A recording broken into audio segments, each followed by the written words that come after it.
Okay, but we're like we get really nervous around cameras and on the camera and stuff, so we're a bit awkward. So just yeah, you know, bear with us. You're fine. This is the new way of communicating now. Like, we all have to get used to looking at our faces on camera when we're talking to our mum, when we're talking to our doctor. I hate it. I don't ever do FaceTime or video chats.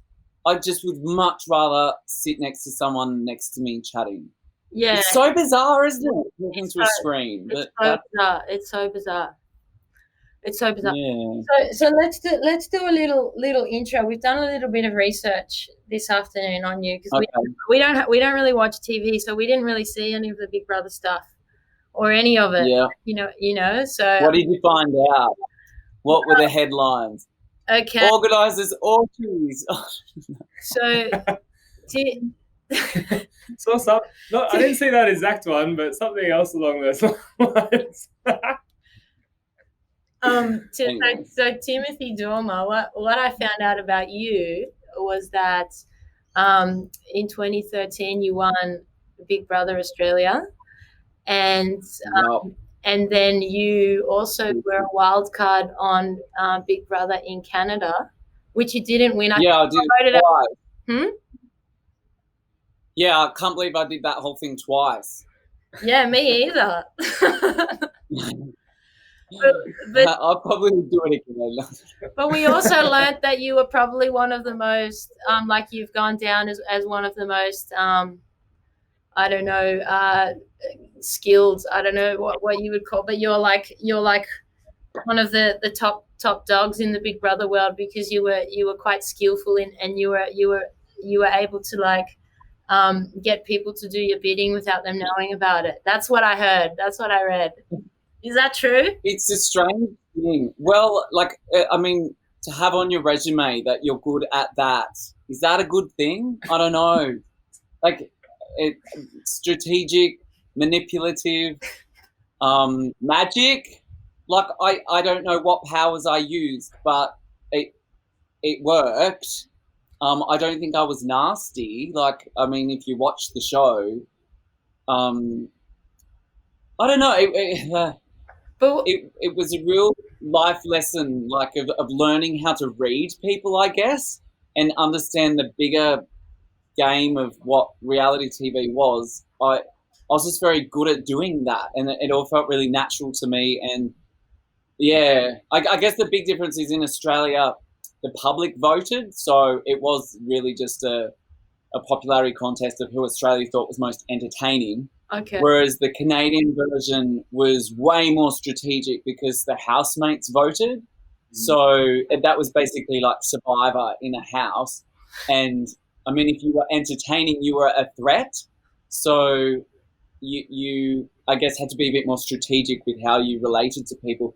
And I didn't like that. I much preferred the Australian version, which was just basically a holiday in a house, just having fun. Yeah. And one person went missing each week. Yeah. Well, it is funny because when, this is a very weird situation that we're all in. And I just had this thought, like one day I was like, oh, the one person I know that has been preparing for this, like he's almost been in training for this, is you. It's Timothy. And I just, like, I could, Tom and I were laughing so much because it's like, it's not something that you would ever think you needed to train for, but here we are. I know. And so bizarre. Hey, like, I think it was last weekend, me and my housemates were going a bit nuts, going, what else can we do in this house? And I was like, you've just got to think of games, guys. There's an idea for everything. And then it hit me. I went, hang on a minute. I've done this before. I've lived in one house for 100 days with the same people, and I did that twice. Like, you literally have to start turning on your creativity to survive. That's some good advice for everyone right now. It's kind of like, I'm looking around going, geez, I've done this before, but I think for some people to be kind of locked up, there's the physical, I guess, change in your life that you can't leave your house, but then there's the mental kind of stuff you got to go through about, oh God, isolation and I don't know. I think that's harder than the physical confines of being in a house. Yeah, you're kind of forced to stay home and look at look at the internet a lot of the time, and that's where all the you know the fear and information and stuff is. So it's kind of like, Oh, absolutely. I guess Yeah, at least in Big Brother you weren't exposed to what was going on in the outside world, were you? totally. Big Brother's a piece of cake compared to the reality show that we are all living right now. I mean, Big Brother is a bubble, a vacuum. You're protected from the news of the world. You're protected from feedback of social media. It's a vacuum, and I flourished in there, and I think most people would over time. Like it is a bit, apart from being filmed for a reality TV show, you could see it as a bit of a utopia. Like, I don't know, or are you zoo animals that just become lazy and I don't know. I kept staying, and I would think that some of I don't know my most kind of chilled out, relaxed moments was just days where you just sat in the backyard and did nothing. Like that's a luxury for most people in our busy lives now. On Big Brother, I did it every day, and it just seems like I don't know, watching the world kind of get used to a different pace of life. It's a good thing, except you're right, Tom. We're being fed this information. We're holding it on our phones, and I keep saying to my housemates, get off your phone. Come on. The only way to survive this is to kind of connect with each other. And that's a luxury as well. If you live with someone, my gosh, don't, I guess you'd be wearing on each other's nerves a bit, but to be in physical contact 1.5 meters away, although if you live with them, you don't have to, do you? I don't know. You're already sharing each other's germs. But, like, that's such a luxury. Like, imagine if you were a zoo animal alone. We're basically zoo animals with, I don't know, friends, family for a few more weeks or however long it takes. But Yeah. I don't know. It's made me kind of go, wow, to have people in my life, to live in a share house where there's 6 of us, I'm going to survive this easy. Yeah. We're much the same. Like we're as terrible as the situation is, we're definitely making the most of it, and we're just we've been doing yoga. We've got the ping pong table in. Oh yeah. We've been doing. I've got a little gym set up there. We've been doing some CrossFit workouts, and we've been doing good. We've been keeping good here. The office that we were in before this, the studio, was way smaller actually. So funnily enough, we're in a bigger space, in isolation. Oh yeah, great. Yeah. And an upgrade. Timothy, I did hear that there is actually a Big Brother going on right now, and they actually. I know, yeah, they're filming it as we speak. I don't know what I think about that. The public pushed for them to be told about what was going on out in the outside. What do you? I'm really excited to watch it when it comes back, but I'm a bit in two minds about it, thinking like this is a really crazy full-on experience that is changing daily, let alone weekly. Yeah. And these people signed up for a reality show. I think it's part of their duty of care to prepare them when they exit the world. Like Big Brother was hard enough when I exited the world. They're exiting, oh my God, into a completely different place. Like think about how you've mentally processed the last fortnight, the last month. Yeah.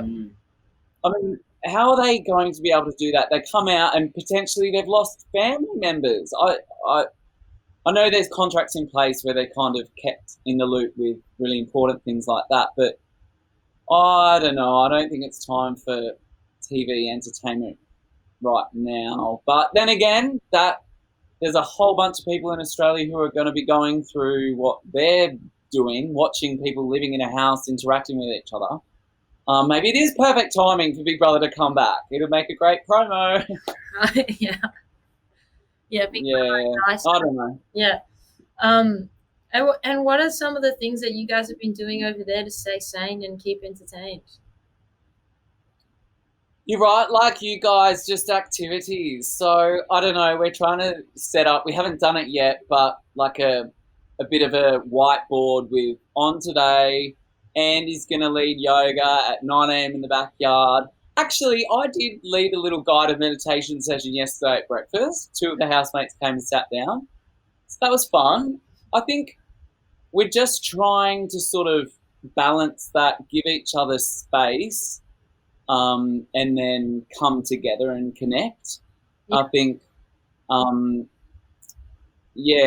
you do feel those times where you miss being able to just have your alone time, and everyone wants to kind of share.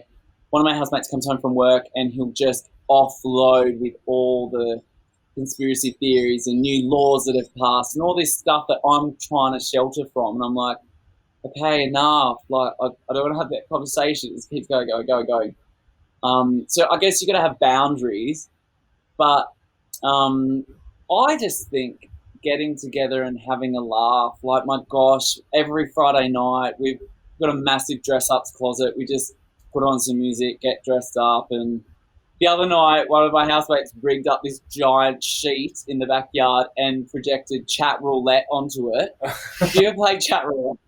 Not for a long time. Like, it's been years since there was a lot of masturbation on the big screen, but it was just so, we have never laughed so hard, like 6 guys just sitting watching random next snapshot into someone's house who's in lockdown. Also nice. And we had some like great funny chats with people that are just like, hey, how are you passing the time?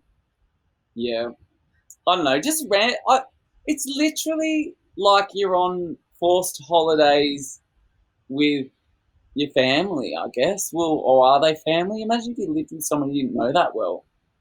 Chance to get to know them. Yeah, that's what I was about to say. Yeah, it's making. I don't know. Oh, sorry, go Tom. I was just saying it's making time go really slow. It feels, which I think is a good thing because it's almost like we're more present at the same time. Like the last couple weeks feel like so long. Yeah. Oh my God, that was the other thing I was going to say. Is that be present. I think, I don't know, we're always living for where we're going next or what's happening tomorrow or what's happening on the weekend. When those choices are taken away from you, you are forced to sort of stop and live in the present. And I think when I've got really anxious and I haven't been able to sleep or whatever, it's the times that I'm just scrolling on my phone to try and escape my bedroom or the lounge room. And it's kind of, like, I don't know. I try not to use my phone, which is really silly considering that I do like influencing stuff and all that world of reality TV that I used to be a part of. I really shun that now, and I hope that everyone in their lockdown or self-isolation just doesn't see their phone as their world. Like, it is a communication tool with friends if you are alone, but if that's just all you're using to occupy the scroll, it's just turning over and trying to, I don't know, just go and sit in your backyard, listen to the birds. Have you heard how many birds are flying around Sydney? Yeah. Like flocks, big flocks. Yeah. It must be because there's less planes or something. Like, I don't know, we're noticing little changes that's just like, this is cool. Like, there's good things happening around, and I don't know, be present to seeing them, not what's happening next? What's ScoMo got next? Yeah, I live right underneath the flight path in Marrickville, and oh yeah, and it's so quiet compared to 3 weeks ago. But last night I was sitting out there, and of course I've been having a lot of fires, way more than usual. But I was sitting out 2 nights ago, and I could just hear all the insects in the suburb. Like I could hear little things in the distance, which I just never heard before. And I was like, is it either that I'm present to it, or is it really that maybe it's the less planes or whatever it is? Letting everything sort of enrich again and come back to life a little bit more. Yeah. Oh, we're gonna have to learn to turn on new senses for things. I think, like, it's gonna readjust how we do relate to people. Either it will be, and relate to nature as well. I think, like, I don't know. Have you heard this? Well, it's not a conspiracy theory. It's just one way of explaining it. That, like, what we're living in right now, this COVID crisis, is nature's way of re-establishing a balance. That the human species got a little bit out of control, and maybe we're the virus, but I don't know. And there's been times in the past that's happened, and it's kind of, ecosystems from a biological point of view always will form the balance. There's always an equilibrium. Like it exists everything together in its place.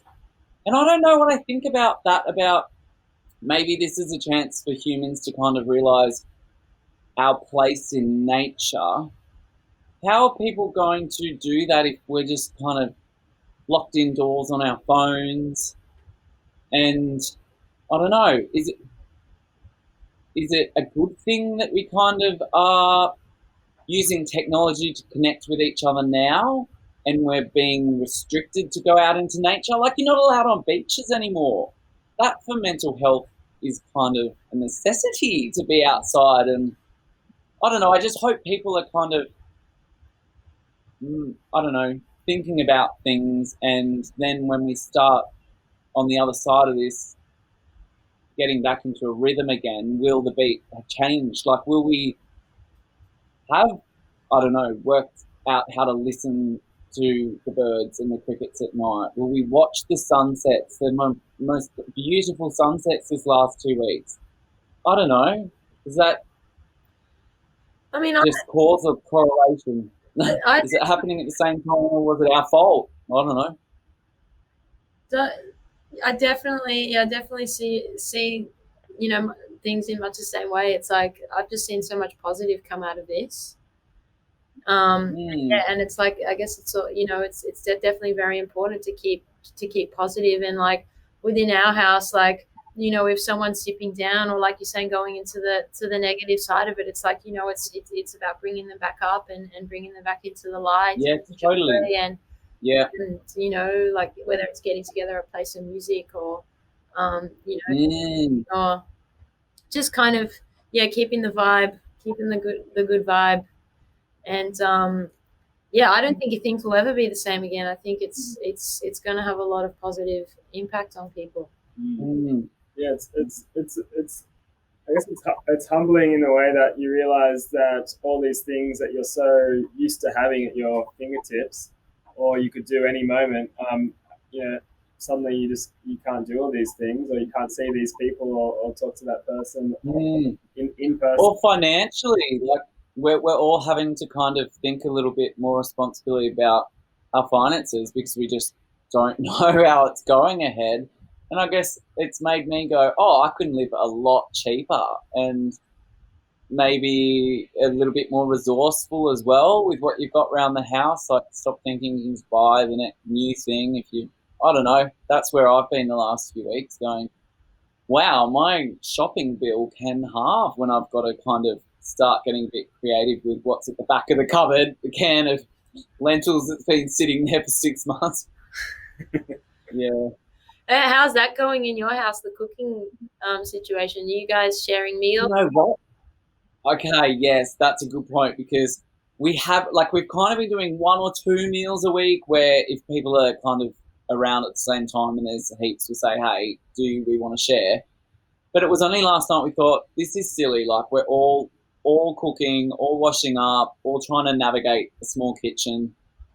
Maybe we should start taking turns and all doing shared meals. And I think I'm excited to do that, because put it on the board. One, I don't know. What's that? You can put it on the whiteboard.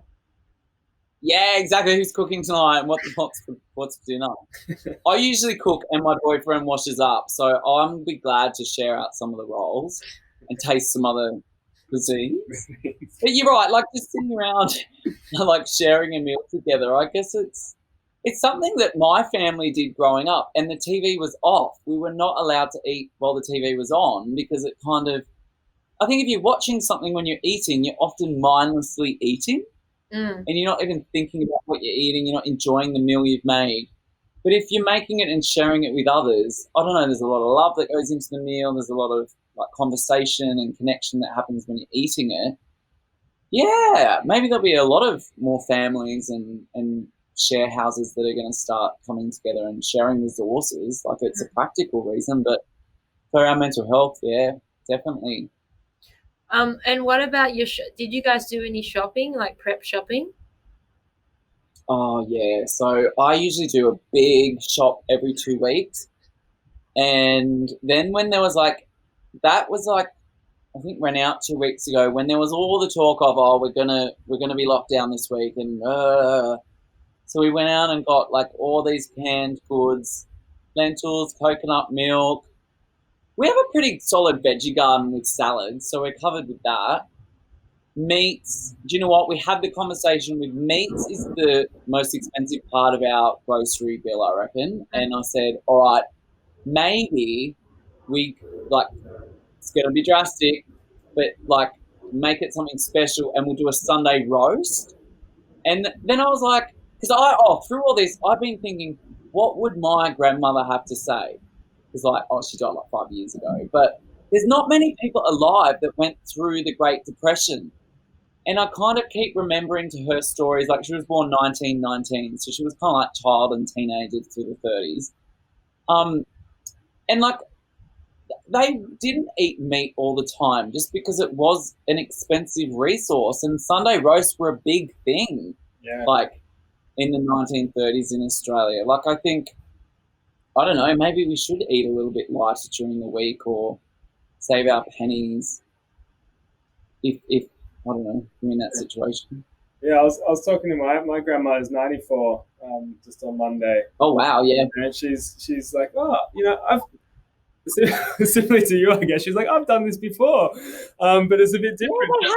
It was the war, and you know, we had to stay indoors and ration. And she's like, and back then, you know, there was no fridges, there was nothing. So you there was a whole nother thing. She's like, this is a piece of cake. Like she's like, this is there's no like the threat isn't no Netflix back then. Yeah, definitely. There's no Tiger King, no Joe Exotic. Swear to God, that has been my saviour. What's that? I'm like, have you seen Joe Exotic Tiger King, the Netflix series? No, I haven't. It came out about 2 weeks ago. 6 episodes, one of the most amazing documentaries you'll ever watch. Crazy guy. Love him. I don't know, entertainment. Okay, we'll check it out. Maybe they'll sponsor our podcast for the shout out.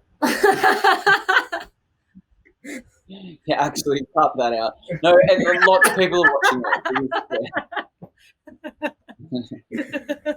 I don't have any affiliation with Netflix. Yeah, it's interesting times. And is there anything that you couldn't go without? Like if they closed off and you weren't allowed to leave your house tomorrow, what would be the one thing that you'd be like, you know, craving or like you needed to have in the house? Oh God, nangs. No. What? No, I don't think there is anything that I'm like. You're good. Drastically attached to. Yeah, just that's company. Good. I would go nuts on my own. Yeah.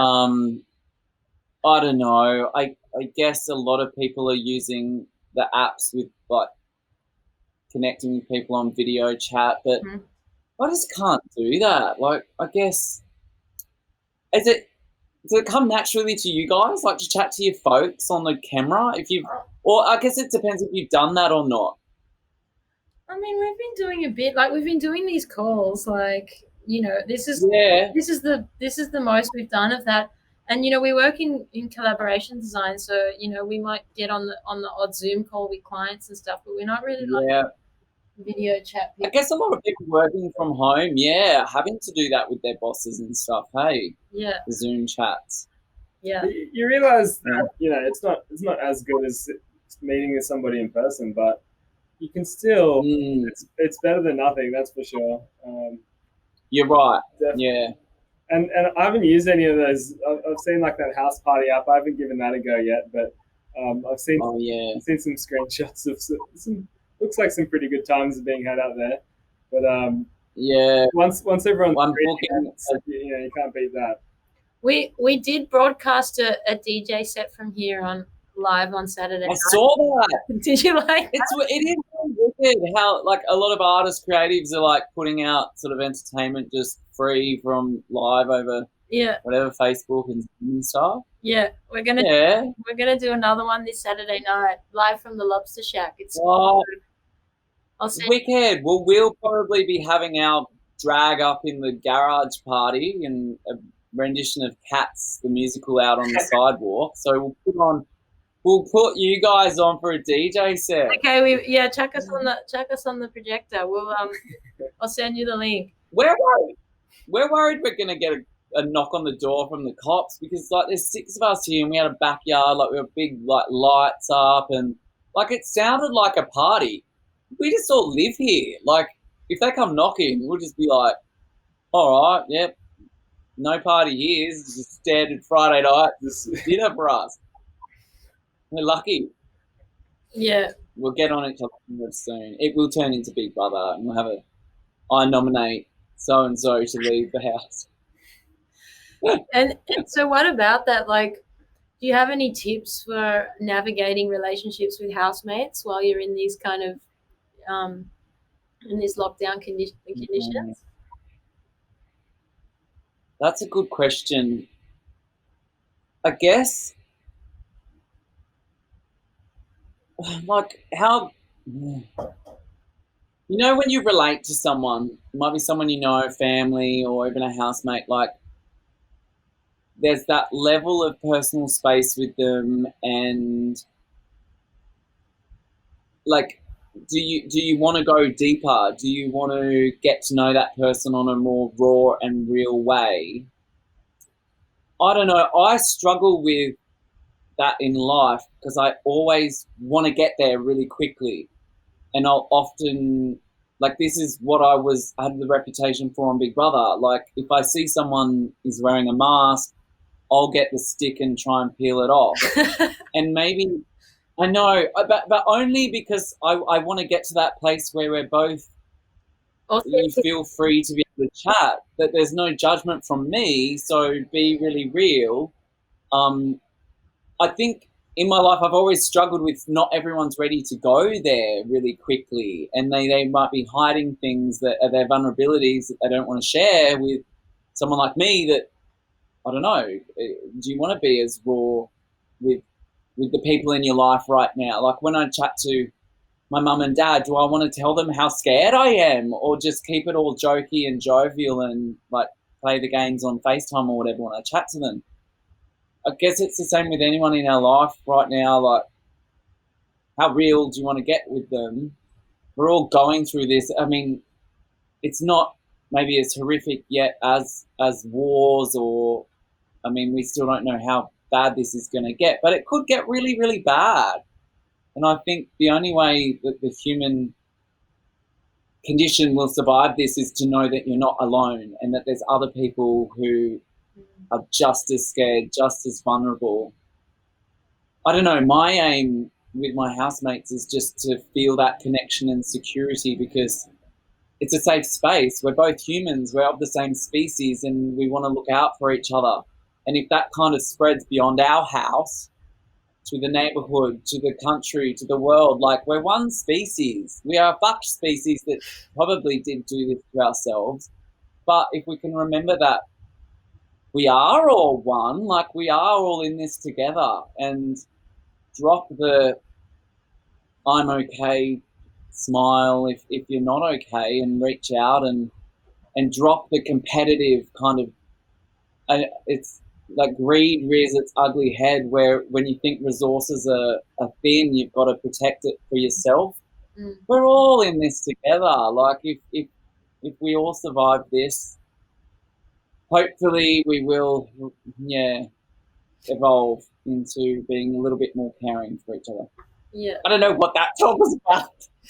Honestly, like so I'm freaking out because everyone's just like doing like Zoom little shows or chats, and I'm just like, oh, like real chat is a bit scary these days, and it just spirals into fear and anxiety and what's next. Yeah. Like there must be a different side where you can support each other and face how real and raw and scary it is, but go, I don't know, I've got your back, or we've got each other. Yeah. That's what I'm hoping to solve.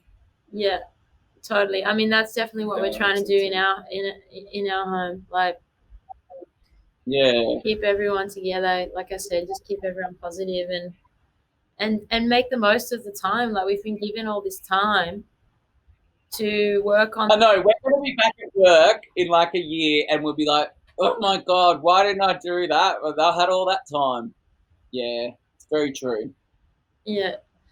And you were talking before about like, you know, leaving Big Brother, and you know, there wasn't really an exit, like support through the exit, or um you know, what when we do come out of this situation, what do you think some of the things that should be thought about, or implemented, or what's some of the support that you would have liked to have received in going back out Yeah, wow. to normal life?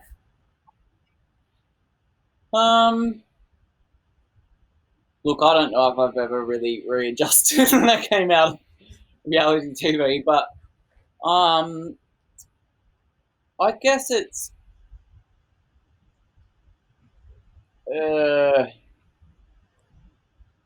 for me, I can liken it to coming off the back of reality TV show. You kind of, and I saw lots of people in my season and off other reality TV shows, whatever it is, they kind of build up the social media numbers and create, like, the show continues and they tell their story through their social media, which is great. I mean, like, the year I did Big Brother 2013 was like just when Instagram was taking off. So we got like hundreds of thousands of followers, and then it was like, what do we do with this audience? Like, Yeah. You just, I don't know, take photos of your life. Like, you just keep the story going. But then after a few years of doing that, I kind of, I don't know, it there's this virtual life that you curate and you put out there, and you choose how much access other people get to it. But it's really just a virtual life at the end of the day. Like, and it's not your real self in a way. It's a created thing. And so I think everybody who's like going through this lockdown and maybe putting a lot more effort into social media because that's their access to the world. I don't know, when we get back into the real world, mixing with everyone, doing stuff, I don't know. Are we going to be as dependent on phones, or are you going to be able to visit a beautiful location and not take a photo of it? Like, just enjoy it, like see it with your eyes? Yeah.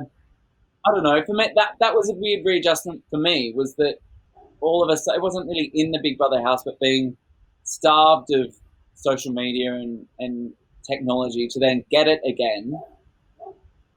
I see a lot of reality TV stars get a bit addicted to the persona and the online interaction and feedback. Like, we're all guilty of it. You post a photo, if it gets a lot of attention and there's a lot of commenting and likes, I don't know, you're drawn to that. It's engaging, but then when it starts becoming a bit of a, that's what you do it for, I don't know. I just know that in the last few years, have been on a bit of a cleanse from that, like trying to put down the phone. And I don't know whether this experience is going to make people more dependent on technology and their phones and less able to connect with people in the present, like real world, not the virtual world. I don't know. Is that just conspiracy theories or me? I think it's definitely, it's all valid. You know, it's all valid. It's like, you know, the system is probably never going to be the same again. The world that we go back out to will probably never be the same again. And it's like, you know, there's two sides to the coin. You know, one side it could be more control and all that, and the other side it's a huge opportunity for change and transformation. Yeah, liberation. You know, people have a lot of time right now to think. Do they really like their job? Does it really make them happy? Do they want to be there 9 to 5? Do they really want to travel into the city every day, get on the train every day and go in there? Or, like, you know, do they realize now that through technology they can actually, have more time with their families because they can work from home and they're not spending Yeah. 2-3 hours traveling back and forth from work every day. Yeah, totally. Thing works. I see it as working both sides. It's like we can leverage it to our benefit and to be more healthy. Hey, there's actually a plane flying over right now. I don't hear that very often anymore. Just give us a sec. And also that too, like I was thinking about that, the same sort of thing with traveling. Like it's a huge industry and has a big impact on the environment too. And it's kind of like making us all just be comfortable with what we've got and investing in your own space and your own home and really value. Yeah. When you do choose to do something that's further away, it's like a much more cherished and valuable experience. Yeah. And yeah, totally. And like and Tom and I, like I mentioned before, we work in collaboration design, systemic change and transformation. So for us is really interesting in the possibilities and the things that will have to be redesigned and reconsidered. Like even watching all this Centrelink stuff and people trying to get access to the benefits and how the system's crashing and it's not set up for it and it's it's lagging and it's like, do the systems that we have now, are they actually there to support, are they up to speed? There's going to be a lot of work to be done when this thing comes when we get through this. And also a lot of changes have to be made to the system in itself. It's like, and what does that look like? And I guess, I'll throw that to you. It's like, if you could have an input on the new system and what that looks like, or some kind of change in how we do things, is there anything that comes to mind about, what you would have to say or what you would input into that new model? Oh God, I don't really know much. I don't know much about economics and business, but I think that is what needs to change, and we've all been saying it for years. The machine is breaking. Like capitalism is failing, and it will crumble. No one knew what the kind of method of that happening would be, but I think this has become an economic disaster for that business model of organizing people and making money around the world. Like perhaps what we've been talking about, that I don't know, you're appreciating what you do have and whether that's minimal or not, maybe we'll need to rethink about what is the goal of business and how is success measured. Is it by money? Is it economic? Is it by productivity? Like why do we need to make so much and always be making more? It's hard in Australia because we've been so critical of the way that our country has made money the last 20, 30 years by our export being the things we've mined. Like that's how we've made a lot of money, and now we're going to need that money to support people, but it was received through maybe unethical means sometimes. Like big businesses were profiting. Is that going to trickle down into the pockets of the citizens of Australia? And then when we get back up and running, will our economy just rely on coal again? Like we've got I don't know, will we be able to rethink that? And then all these people that are being let off by their bosses or corporations, not their bosses, like big businesses that make multi-million-dollar profits, and then after 1 or 2 weeks of being held on hold, they're out of business. Like that's hand to mouth on a corporate level. Yeah. But who's keeping it? Like if it just folds under and they just get rid of their staff, were they staff or were they slaves to make someone millions of dollars? Like my partner's a tradie and his boss is a dad it's a family business. And so his boss isn't letting him go just because work might be a bit slow. Like he has a face-to-face personal connection with his boss. He's not working for a corporation that sees him just as a problem right now to get rid of. I don't know, the way that business, as human beings, we've just taken it to this extreme level, and hopefully things get a little bit brought back down to a local village level. I don't know. I don't know much about business, but I just feel for people who put a lot of time and hours into building really big, profitable corporation businesses, and then are just kicked to the curb when things get tough. Well, Sorry, it shows how fragile it all is at those bigger scales. Like you said, it's like it's overnight. It can just totally break, and everybody's at at effect of it. And there's been a slow build over the years back to how it used to be. Like again, like when I talked to my grandma, she would be saying, there was only food in the supermarket that was in season, and it was grown locally. And it's like, and these days we've got everything, at our access 24/7, and through this you're seeing all this community kind of come back into people really needing it and like really desire like reaching out, going, oh my gosh, like I'm missing each other, wanting to help each other when they're in trouble.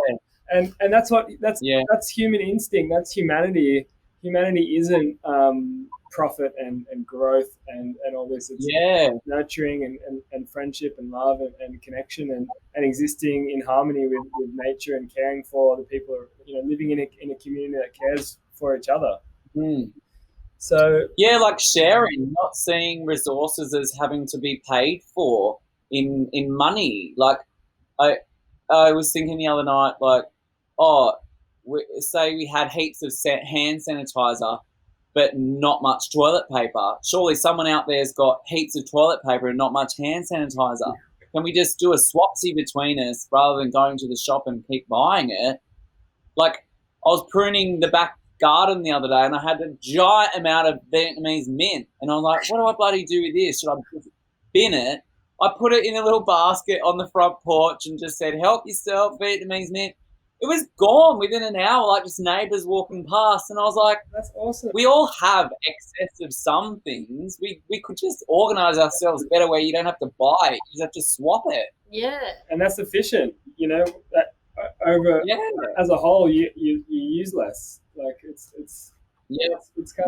kind of obvious and but weird that the world just doesn't work like that as a whole. But hopefully through these other, like I totally agree, these are the things that we hope are going to go back to these all these things are ways that we used to live. Our grandparents and all lived like this.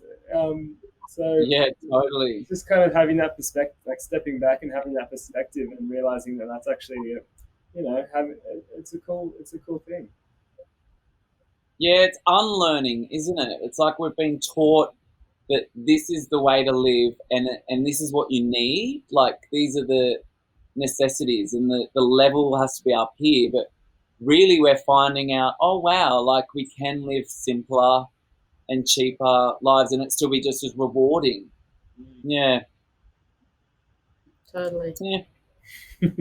Strange times. Yeah. Hopefully they get less strange and what's more strange. How long do you reckon it's gonna be like this for? What's your take on that? I'd say maybe a month of being kind of housebound, minimal leaving. I'd say it would be a seasonal thing as well. Like flus are more common in winter and people getting sick, and perhaps it'll be 3 months at least in sort of spring by the time we're out mixing outdoors together. But yeah, economically, my gosh, probably 12 months before we see all the businesses on the main streets open again. Like, what I was thinking the other day, like some of these places that I've been may not reopen. Something else will open in its place, and that's exciting. There's going to be a whole new set of businesses, but it's kind of weird to think, gosh, some of these places that like restaurants you'd go to for years, or bars or clubs that are just within a week. You didn't even really get to have one last drink there or something, and it's that's a strange thing to consider. What's the first thing you're gonna do when the lockout lifts? Oh my God, go for a swim in the ocean. Yeah. As if I'm gonna do that long before. You can't stop someone swimming in the ocean. Like, it's only the eastern suburbs, so you can go to any of the other beaches in Sydney and they're all open. Oh, can you? You can still. Okay, good. All right, I can still go to the beach. What will I do? Do you know what I was saying to my housemates? How great is this New Year's going to be? Oh my! Like, I think by then we'll be allowed to party. But do you remember New Year's 2020, the one just gone? Like, it was in the midst of the bushfires. It was just Devo. There was this sense of 2019 was such a shitty year, but there was hope ahead. And like, I remember thinking, oh my God, 2020, it's got such a great ring to it. It's going to be such a great year. And then look at this, like just one disaster of the next, from the fires to this. And I just think that there'll be such an outpouring of hope in our species. It's not like we are probably going to see some really dark times ahead with health, like people dying around us. That's awful. We hope that that's minimal. But I think it will only be positive when we celebrate looking ahead at the end of this year. Like, my God, it'll be celebration in the streets. Like, you think of that, the ticker tape parades after the war's over, the scenes of that guy dancing down the main street and streamers. Just, like, I think it's a chance for our species to just go, like, let's give it another shot, and that it all be positive. My God, I can't wait. Yeah. For New Year's Eve, 2021. And didn't they, like, wasn't after the Great Depression there was the roaring 30s or 40s? Oh, I got no. Like, after a time of, like, really hectic shit, humans always then have a period of just, like, that's when all our parents were made. They were the baby-making years, the baby boomers. Although we're all going to be making babies in this situation. Well, not me, because I'm gay, but... Not me either. That's for sure. I'll ask you this question. I've got this theory, right?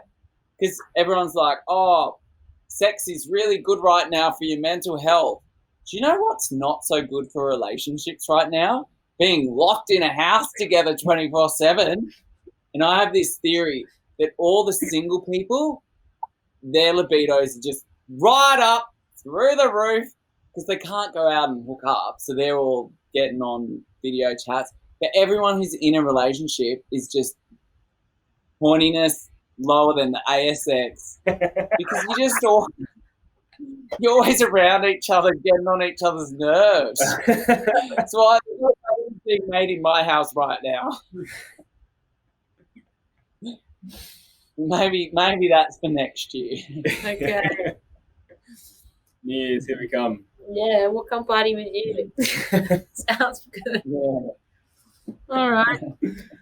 Cool. Well, we might wrap it up there and let you get back. Yeah, it was great to chat with you guys. Yeah, you too. You. And let's catch up for Tinnies in the Park when this is Yeah. Oh my God, when this is yeah. Watch out, Newtown Memorial Park. I'll bring the name. Jokes.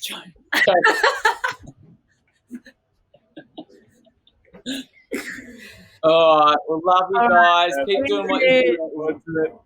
Thanks, you. Thank you. Thanks, Timothy. Catch up. See ya. Bye-bye.